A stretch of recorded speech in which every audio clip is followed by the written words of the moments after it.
Welcome in, Tim. How you doing? They're getting some videos ready. This is gonna be a very long stream.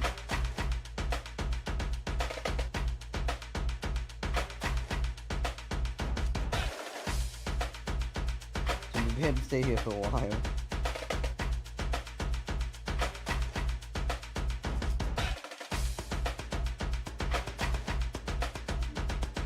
Welcome in, Yuki. Actually, I'm just gonna remove one part from the title.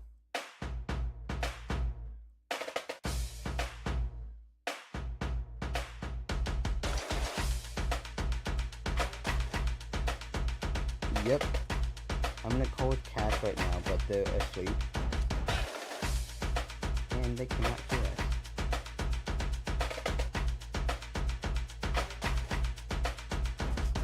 Also, by the way, drum stream coming tomorrow. Since the cast is asleep, I can say fun stream.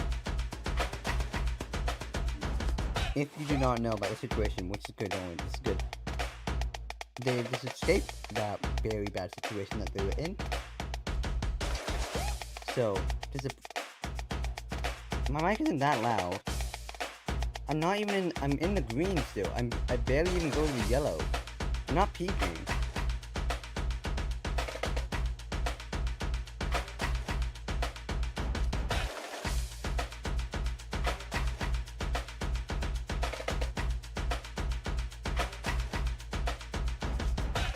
So yeah, tomorrow,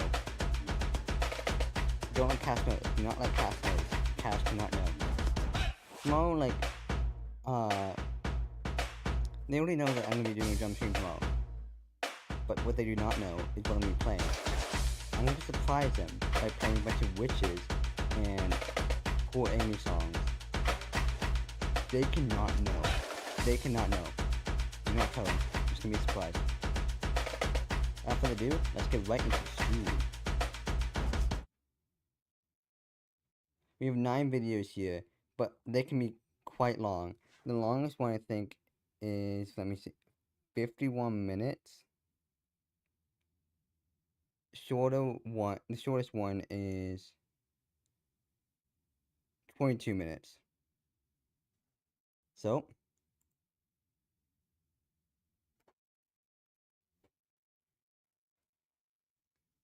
is it playing audio?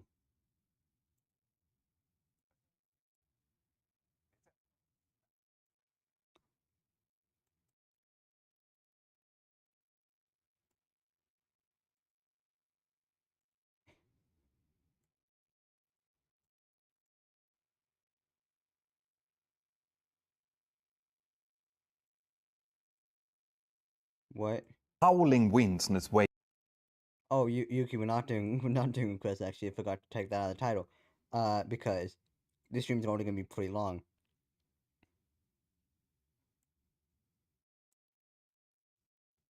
I mean, again, look at it.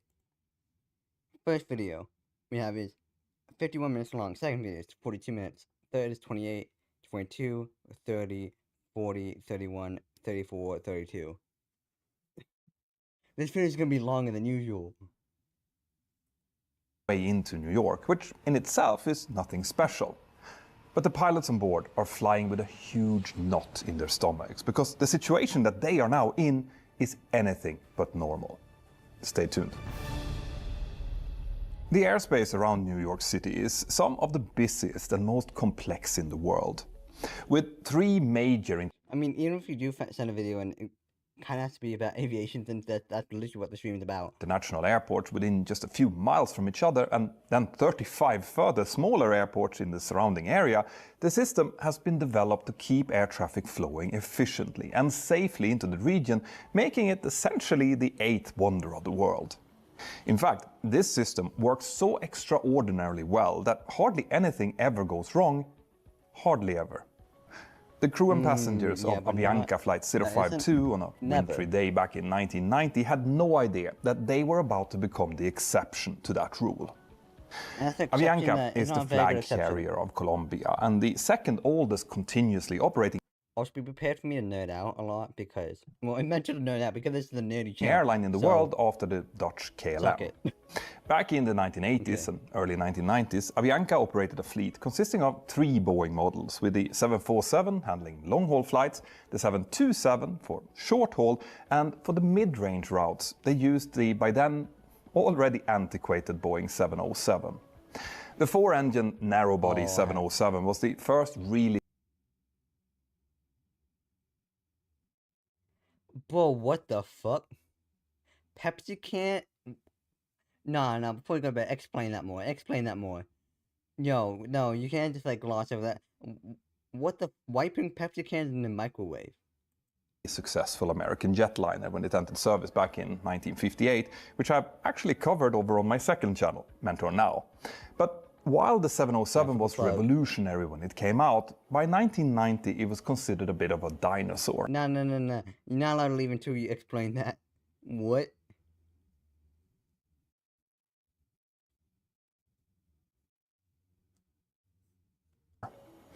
Avianca operated the 707-320 Charlie, which was the longest range version, with a range of more than... Oh my god. Bruh.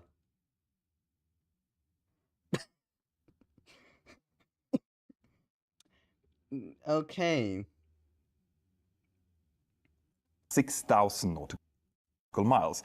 And this made it ideal for Avianca's 4 times daily direct service from Colombia to New York's John F. Kennedy International Airport. Out of these flights, 3 went from Bogota and 1 from Medellin, and that one, the one from Medellin, had...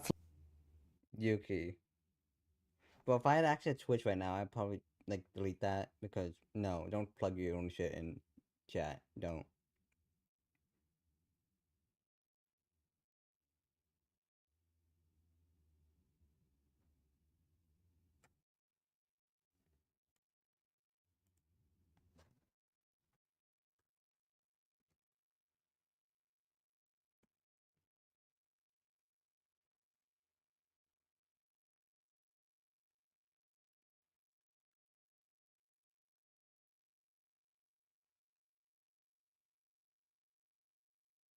Flight number 052. On the afternoon of the 25th of January 1990, 3 pilots and 6 cabin crew were therefore preparing their 707 for takeoff from Medellin, following a short 1-hour hop from Bogota. In command of the flight was a 51-year-old captain who had been flying for Avianca since 1962, during which time he had accrued a wide selection of type ratings and 16,787... Yeah, what is the HS-48? 748? Hold on. What the freak?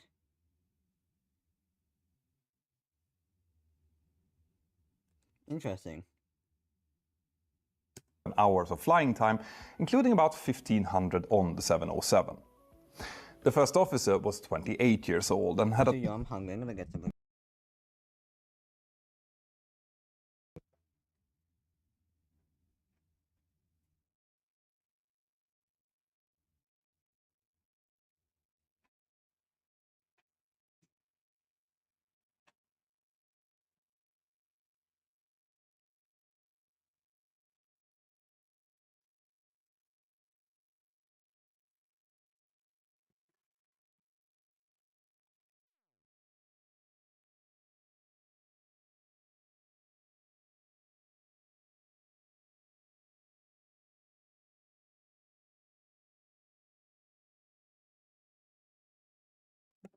I'm going to need your help to position your microphone. Well, I'm kind of just streaming right now. What time would suit you? I don't know. It's streaming gonna take a while. Give me a time. 8 a.m. tomorrow morning. Alright. But if we put it at 8 a.m. tomorrow morning, you realise it won't be ready at 8:05. I have to mess around, drill holes. I know. I'm planning to stream at 11, so it'll give us a few hours. Yeah. It's looking good.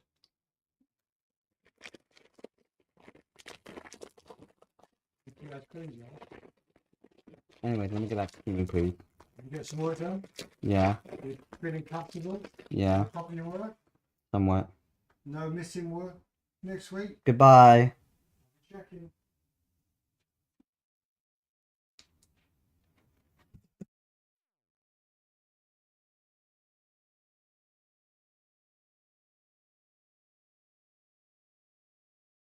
Sorry about that.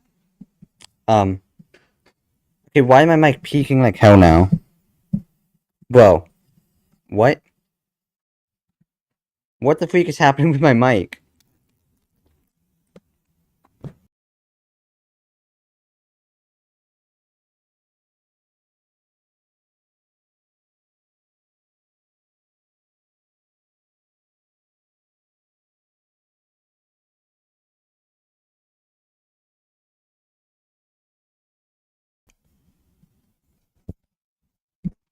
What is happening? Chat. Literally. You know I said when my mic was going into the... not even going into red earlier? It now is. And I turned the gain all the way down. What the freak happened? Bro.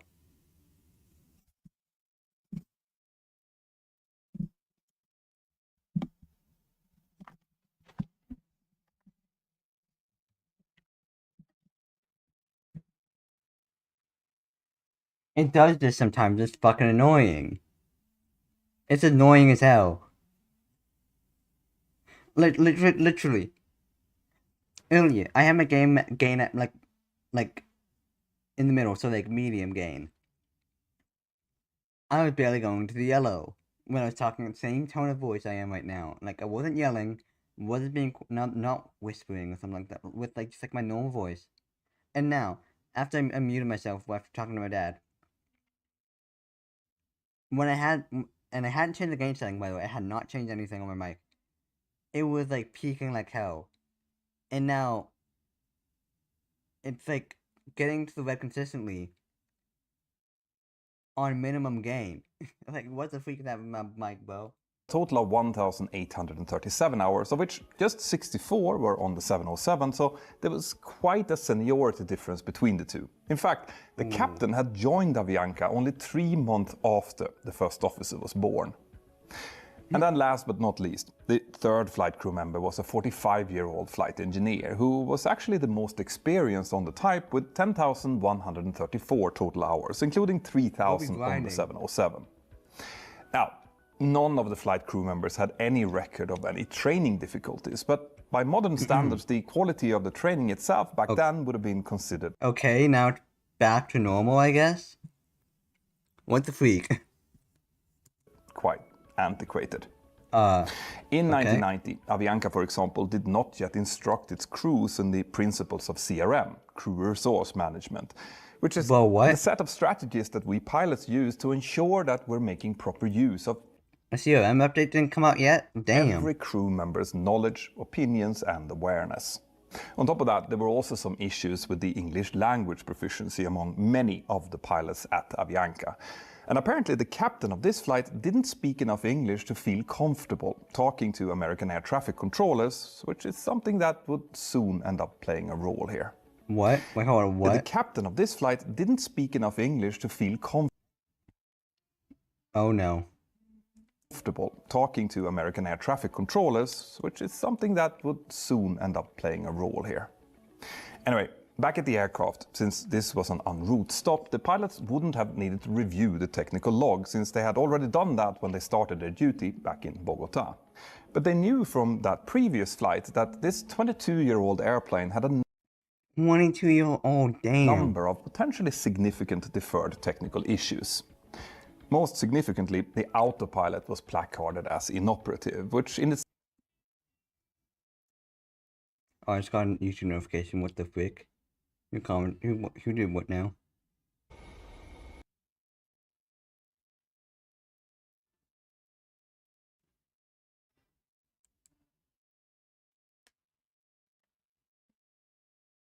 Okay. Back to our originally scheduled program. Isn't really a problem. We pilots are perfectly capable of hand flying the aircraft if needed, but this did mean that the workload during the flight would be higher than normal, especially on a really long flight like this one. In addition to that, the previous flight crew had also reported that the flight directors weren't working properly when used in approach mode. The flight director is an overlay on the primary flight displays that instructs the pilots how to fly in order to achieve a specific desired flight path. For example, when performing a manual instrument approach, the flight director can be set to the approach mode in order to help the pilot follow the glide path and localize the signals from the instrument landing system. Now, with no autopilot and no flight director working in approach mode, an ILS approach would instead have to be flown using what we call raw data. And that means that the pilot has to maintain course and path only with reference to a pair of crude deviation indicators showing roughly the distance between the plane and the glide slope and localizer. Now, flying an ILS approach in raw data is something that we rarely do because it increases the... Why does that look like a little face at the bottom? Bro, look at that little face, little goober face. Now, flying an ILS kind of looks like you, Tim. approach in raw data is something that we rarely do because it increases the workload a lot and therefore also the difficulty. Anyway, we'll get to back in cool Medellin, mode. the cabin crew helped board the last few passengers, bringing the total number of passengers up to 149, plus the 9 crew members. And whilst the cabin crew were doing that, the flight crew received the dispatch paperwork and the flight plan from the Avianca dispatcher. Exactly. This flight plan listed Boston as their alternate airport in case they couldn't land at JFK, and it also included a breakdown of the required fuel load for the trip. The requirements used by Avianca stated that the flight had to have enough fuel to taxi to the runway, take off, then fly to its destination, make a missed approach there, then fly to Boston, hold for 30 minutes at 1,500 feet, and then land. All this plus reserve fuel equal to 10% of the total flight time between Medellin and New York. This meant that for the 4-hour and 40-minute flight to New York, a minimum of 6 hours and 8 minutes of fuel was actually required. And that's about 73,930 pounds. Damn. And also, to add an extra safety margin, Avianca company policy was to add more fuel above the minimum until the aircraft reached its maximum takeoff weight for the intended takeoff runway. So with the planned takeoff from runway 36 at Medellin, the flight crew were able to uplift a total of 82,000 pounds of fuel, of which 1,500 would be burned during taxi, bringing the aircraft down to its maximum takeoff weight. So as far as the flight crew were concerned, they had taken on quite a lot more fuel than required, so they likely thought that they would be more than ready for any type of contingency that they might encounter. But having said that, they actually had no idea of the true severity of the situation that was now developing over at their destination. Oh no. Now, before we dive deeper into this story, I want to take a moment to talk about something that I find a bit frustrating. You see, my work takes me all over the world, so whether it's... Oh no.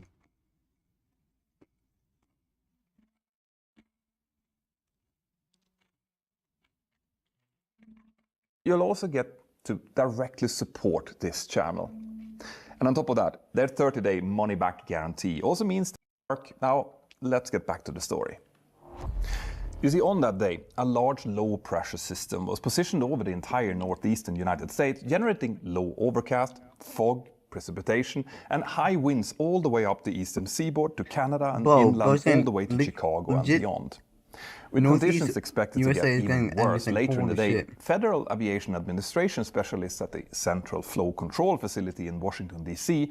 had begun discussing how to handle the situation early that morning, long before Avianca Flight 052 even departed from Medellin. The Central Flow Control Facility, or Flow Control for short, is the nerve center of America's air traffic network, determining how U.S. airspace is used on a macro level. Flow Control's primary job is to ensure that demand matches capacity at major US airports in real time as conditions fluctuate. Now, during periods of bad weather, the number of airplanes that an airport can accept decreases, since low visibility might prevent some runways from being used, or high winds might force controllers to use increased spacing between all of the aircraft on approach. And this means that the number of flights en route towards that airport also has to decrease, or some of them won't be able to land, and that's where Flow Control steps in. When a major airport's capacity is reduced, Flow Control institutes what's known as a program in order to respond. And one way to do this is by ordering a ground hold for aircraft bound for the affected airport, delaying those aircraft from departing so that the capacity at their destination isn't exceeded. Now, for passengers, these delays can be very frustrating, but it's much better to hold aircraft on the ground than to cause en route delays or even diversions. True. On the day of this story, Flow Control was aware from an early stage that restrictive programs would probably have to be put in place for the entire New York area, because conditions later in the day were expected to fall below landing minimums at the region's major airports, including JFK. But to understand how this affected the story of Flight 052, we also need to explain how the air traffic control system in the New York area is structured. At the upper levels, the entire United States is subdivided into 22 different sectors, each governed by an Air Route Traffic Control Center, or ARTCC. Also, Bro. One of these Pokemon named Bombardier. That's Bombardier. It's literally the same thing. As like the company, like.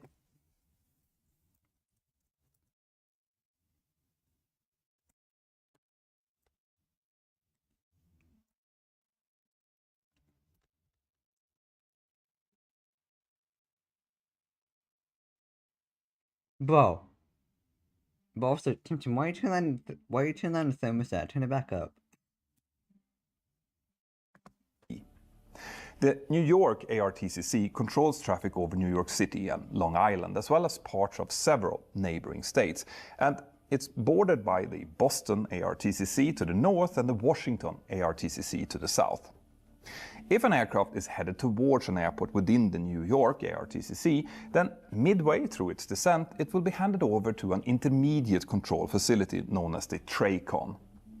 The TRACON's job is to take aircraft descending out of the upper level airspace and then funnel them into a spider web of designated approach corridors to each of the 38 New York area airports, which at that time included Newark, JFK and LaGuardia. Now, the TRACON also handles aircraft departing from those airports and places them within departure corridors that keeps them away from the approach corridors. Once an aircraft is established on an approach into an airport, the TRACON will then hand over the control to the third and final stage, which is the air traffic control tower. And for aircraft inbound to JFK, Kennedy Tower will take over from the TRACON only for the last few minutes of each flight, basically just long enough to clear them to land.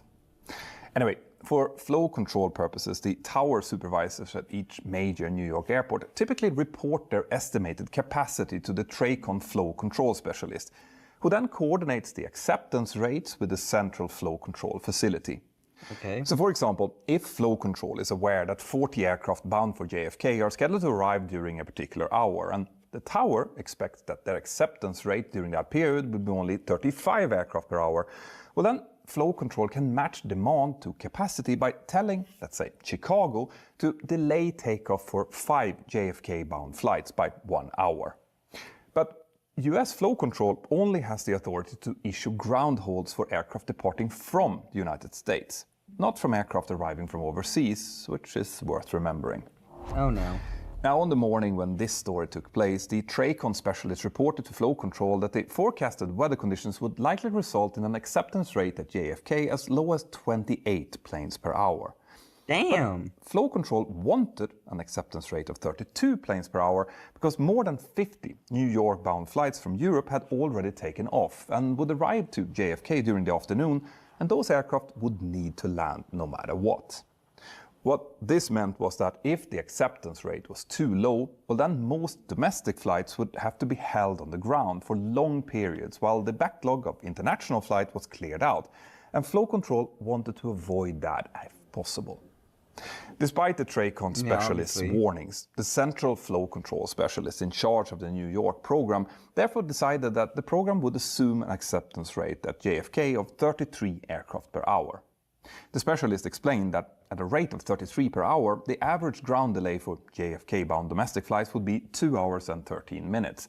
And that would increase to 3 hours and 10 minutes if the acceptance rate was reduced to 30. 28 was completely off the table. Now, when the TRACON specialist protested this, flow control replied, well, you're not going to get that, but I really can't put 3-hour ground delays out. So essentially, what flow control did here was to knowingly release more JFK-bound aircraft than the airport was expected to be able to handle. This with the understanding that some of those flights would have to enter lengthy airborne holds or even divert to alternate airports. Now, this was probably done because 3-hour ground holds would force airlines to start cancelling flights, causing a travel chaos to spread throughout the country. And as we will soon see, this decision would soon have unforeseen consequences. Oh god. As the day progressed, the weather in New York then got progressively worse, and the controllers therefore, as expected, struggled to achieve the planned acceptance rate of 33 aircraft per hour.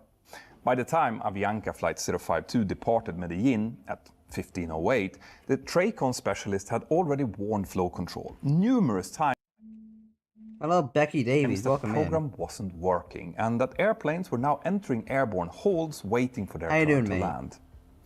And then, at 1600, the weather in New York rapidly deteriorated even further.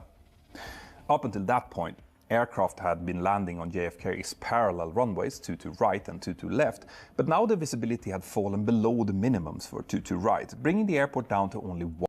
Not gonna lie, I wished YouTube emotes would work with Restream. Awesome. Becky, if you didn't know, I'm streaming on YouTube and Twitch, so if you want to head over to Unusable Twitch, runway. then we much appreciate it. Now, this sudden deterioration had been predicted by the forecast, but the timing of this turned out to be completely wrong, with the bad weather arriving 4 hours early. So it now became imperative for the Central Flow Control Facility to reduce the planned acceptance rate and issue a widespread ground stop for New York-bound travel. But that unfortunately didn't happen.